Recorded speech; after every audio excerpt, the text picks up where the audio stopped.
Bonjour et bienvenue dans cette deuxième vidéo de présentation de la typologie Inosis Nouveau Regard en Occitanie. Dans cette vidéo, nous allons parler plus précisément de la branche exploitation exclusivement végétale. Dans cette partie, nous allons parler des exploitations exclusivement végétales.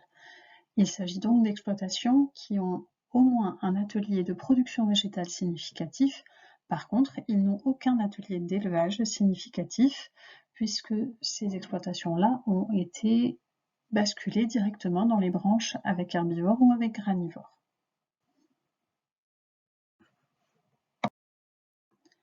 Avant de vous présenter de façon un peu détaillée les branches production végétale, je vais vous détailler les critères de significativité qui ont été retenus pour les ateliers végétaux en 2020. Donc, ces critères de significativité avaient déjà été établis en 2010 et un certain nombre ont été ajustés suite aux expertises qui nous sont remontées. Sur cette première diapo, vous voyez apparaître d'une part les ateliers maraîchage et légumes et d'autre part les ateliers grande culture. Un atelier maraîchage ou légumes est considéré comme tel dès lors qu'il dépasse un des trois seuils que vous voyez apparaître. C'est bien un « ou » qu'on met entre chacune de ces bulles. Dès qu'une des conditions est remplie, on passe sur un atelier significatif. Donc pour le maraîchage, nous avons conservé les seuils de 2010 qui étaient la surface de légumes cultivés sous serre supérieure à 0 ou le nombre d'espèces légumières cultivées en plein champ supérieur ou égal à 5, en considérant comme espèces légumières également les pommes de terre primeurs et l'ail. Ce que nous avons rajouté par rapport à 2010, c'est le fait d'avoir des surfaces de légumes en plein champ supérieures à 20% de la SAU totale. Ce point-là n'existait pas en 2010, dès lors qu'une exploitation avait moins de 5 légumes, elle passait avec un atelier grande culture et non pas légumes, mais nous avons rajouté ce critère-là pour récupérer des exploitations qui font beaucoup de légumes, mais avec une entrée plutôt monospécifique ou avec une ou deux espèces maximum. Vous voyez que les critères de significativité pour l'atelier grande culture sont tous à 0, hormis ce critère légumes plein champ inférieur à 20% de la SAU et inférieur à 5 espèces, qui est donc le pendant de l'atelier maraîchage et légumier au-dessus. Tous les autres sont juste la présence d'un atelier spécifique. Tout ceci puisque les ateliers grande culture sont considérés par défaut de tous les autres. On a une exploitation spécialisée en grande culture lorsque on n'a aucun autre atelier significatif et qu'on a présence de surface de grande culture.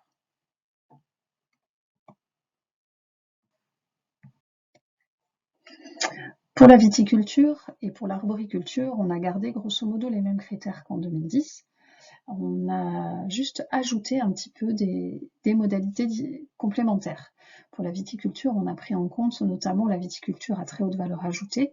Donc ça concerne assez peu la région Occitanie, c'est plus pour des régions comme la Champagne par exemple, en prenant en compte la PBS viticole totale supérieure ou égale à 10 000 et la SAU viticole supérieure ou égale à 0,5 hectares. Pour l'arboriculture, on a rajouté un critère sur les petits fruits et sur le total de la surface fruitière, de façon à bien identifier également les exploitations qui produisent des petits fruits. Enfin, nous avons un certain nombre d'autres cultures qui sont considérées, même si elles sont un peu moins développées.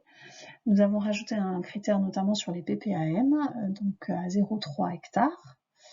Et ensuite, nous avons un critère sur les bois et forêts que nous utilisons à un endroit de la typologie pour les identifier. Donc si on regarde notre arborescence principale, nous avons 29 810 exploitations exclusivement végétales. Je rappelle que ce sont des résultats provisoires. Dans le groupe des exploitations exclusivement végétales, nous avons une deuxième branche qui se subdivise en 3. Donc avec tout d'abord les exploitations spécialisées en grande culture, dans lesquelles nous avons les céréales oléoprotéagineux, les légumes secs et les cultures industrielles. Donc ce groupe-là est défini par l'absence d'un autre atelier production végétale significatif. Par contre, il faut bien entendu avoir au moins présence de grandes cultures. Pour le deuxième groupe, nous avons ici toutes les exploitations qui ont au moins un atelier végétal autre que des grandes cultures significatif. Mais ils peuvent avoir également des grandes cultures, bien entendu. Enfin, le troisième groupe est un groupe par défaut qui permet de regrouper les exploitations n'ayant aucun atelier de production végétale significative et n'ayant pour autant pas de grandes cultures, mais qui n'ont pas non plus d'élevage. Ce sont, après observation, des exploitations essentiellement spécialisées en production d'herbes ou en production de bois et forêts, ou d'autres productions de matériaux type miscanthus, osier, etc. Nous allons maintenant détailler la branche des exploitations spécialisées en grandes cultures. Donc, dans le groupe grandes cultures, comme je l'ai dit sur la diapo précédente, nous avons considéré les céréales oléoprotéagineux, les légumes secs et les cultures industrielles.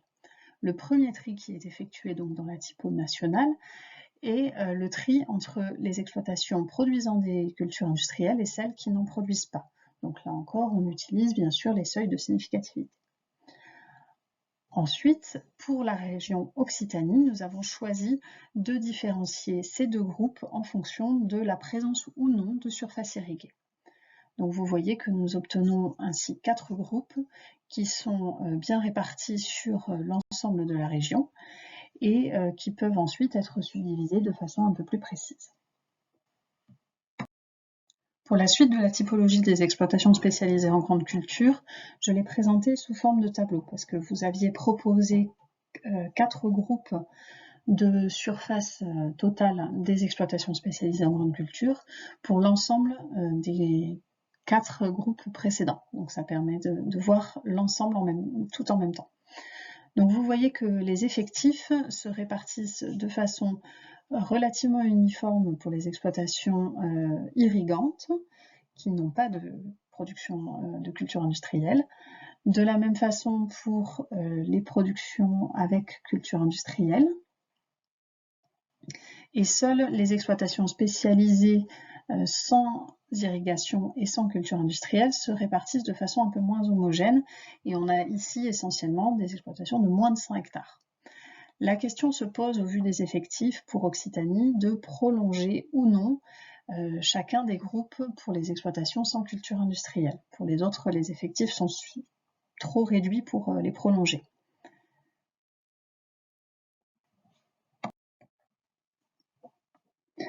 Passons maintenant aux productions végétales autres que les grandes cultures.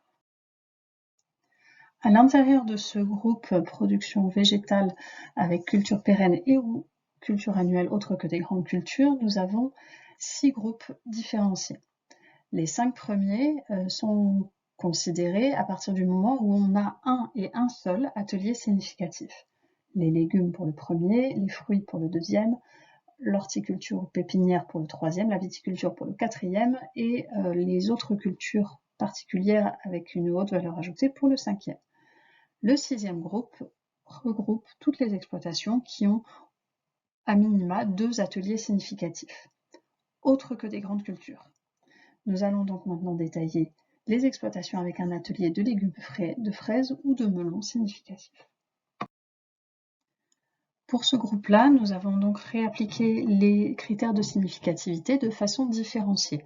Donc vous voyez que le premier groupe, tout en haut, concerne les maraîchers, donc avec les légumes cultivés sous serre, ou en plein champ mais avec plus de 5 espèces cultivées. Et nous avons ajouté ici un critère de surface en grande culture inférieure ou égale à 1 hectare pour avoir des exploitations qui sont très spécialisées. Ce groupe-là est ensuite subdivisé en 3 groupes en fonction des types de serres présentes et de la présence ou non de serres, justement.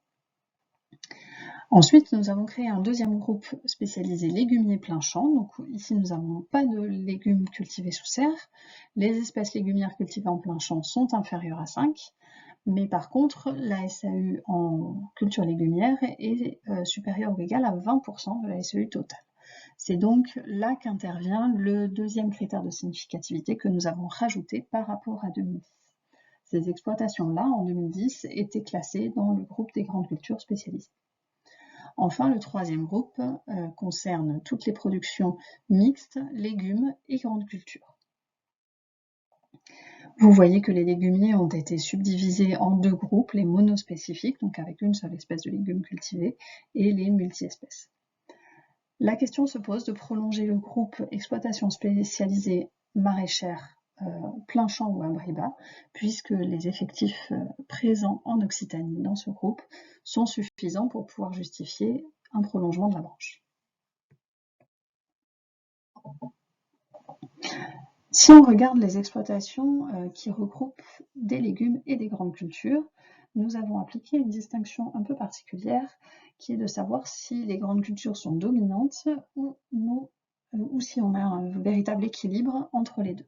Pour ça, on a utilisé, et c'est la seule part de la typologie où nous avons utilisé la PBS, nous avons vérifié si la PBS grande culture était supérieure ou égale à 2/3. Vous voyez ici la répartition de ces exploitations que nous avons ensuite regardées en fonction de l'irrigation. Pour Occitanie, nous avons différencié celles qui irriguent l'ensemble de leur culture, enfin en tout cas qui irriguent à la fois les légumes et les grandes cultures, celles qui sont en sec et celles qui n'irriguent que les surfaces en légumes et pas du tout les grandes cultures. Donc ça nous permet de voir un petit peu l'utilisation de l'irrigation sur ces groupes mixtes. La question se pose de comment on prolonge les exploitations mixtes, grandes cultures et légumes. Est-ce qu'on leur applique la même définition avec cette répartition de l'irrigation?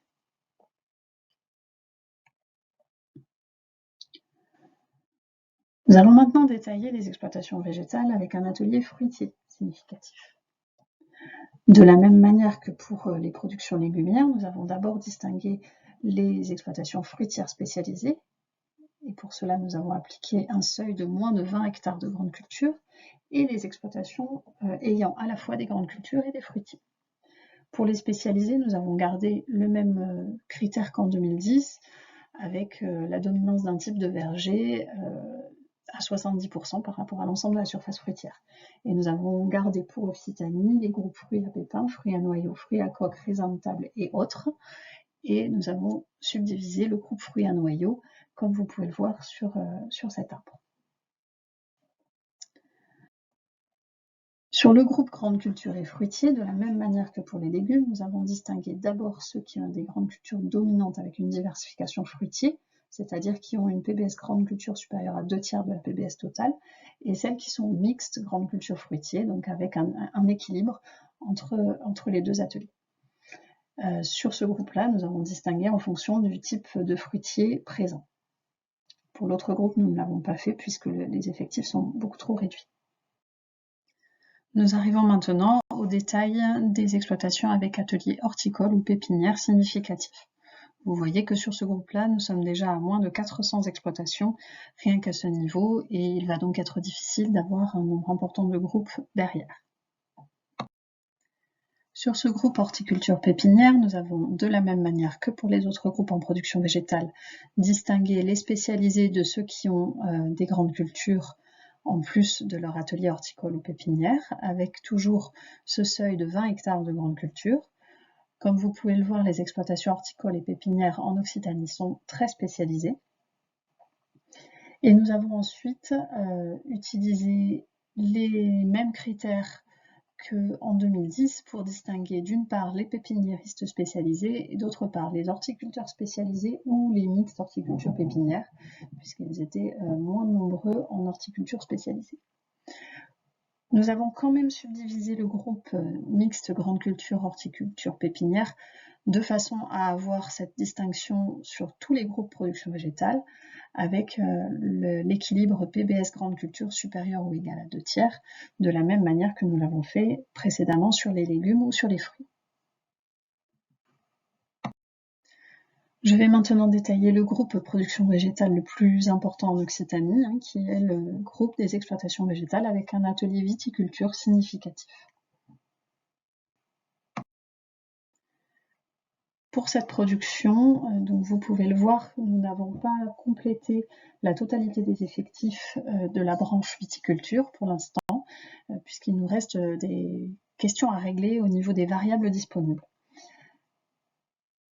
Pour information, le cas de la viticulture est un peu particulier par rapport à 2010, nous avons moins de variables disponibles et il est donc extrêmement compliqué de retrier les groupes production viticole avec les variables dont nous disposons. Et c'est pourquoi ça prend un petit peu plus de temps et c'est aussi pourquoi nous ne pouvons pas aller très loin dans les différents tris. Néanmoins, je vous présente la logique qui a été retenue au niveau national. Donc nous avons, comme pour les autres groupes en production végétale, la distinction entre les spécialisés, donc qui ont moins de 20 hectares de grande culture, et les mixtes grande culture viticulture. Pour les spécialisés, nous avons ensuite distingué les producteurs de vin ou d'alcool à base de raisin, donc ceux qui vont vinifier chez eux, ensuite les coopérateurs et les exploitations viticoles mixtes ou qui vendent du mou et du raisin. Pour ces trois groupes, la distinction qui se fait juste après se fait sur le choix des appellations entre AOP, IGP ou sans IG. Nous ajusterons bien entendu ces groupes une fois que nous aurons pu les chiffrer. Le groupe mixte grande culture et viticulture a été différencié de la même façon que les autres groupes mixtes végétaux, donc avec d'une part les exploitations avec grande culture dominante, c'est-à-dire PBS grande culture supérieure ou égale à 2/3, et les exploitations polyculture, grande culture et viticulture, sur lesquelles nous allons appliquer le même tri que pour les exploitations viticoles spécialisées, c'est-à-dire la distinction entre les producteurs de vin, les coopérateurs et les mixtes. L'avant-dernier groupe de cette branche production végétale est donc le groupe des exploitations végétales avec un atelier de culture particulière significatif. Dans ces cultures particulières, nous avons comptabilisé un certain nombre de cultures dites à haute valeur ajoutée, donc les plantes à parfum aromatiques et médicinales, le tabac, le houblon, les champignons, les endives de forçage et les arbres truffiers. Comme vous pouvez le voir, le nombre de ces exploitations est assez faible en Occitanie et il y a donc assez peu de distinctions à la suite. Pour rester cohérent avec les autres groupes en production végétale, nous avons donc appliqué la même distinction en fonction de la surface en grande culture pour démarrer, donc avec un seuil à 20 hectares de grande culture, puis pour les mixtes, une distinction entre la dominance grande culture, toujours avec ce seuil de PBS grande culture, supérieur ou égal à 2/3, et ceux qui ont un équilibre un peu plus important entre les productions de grande culture et les autres productions. Pour terminer, nous allons parler du groupe des exploitations végétales mixtes, qui n'est pas du tout négligeable, puisqu'en Occitanie, vous voyez qu'il représente près de 3400 exploitations. Donc ce sont des exploitations qui ont au moins 2 ateliers de production végétale autres que des grandes cultures présents.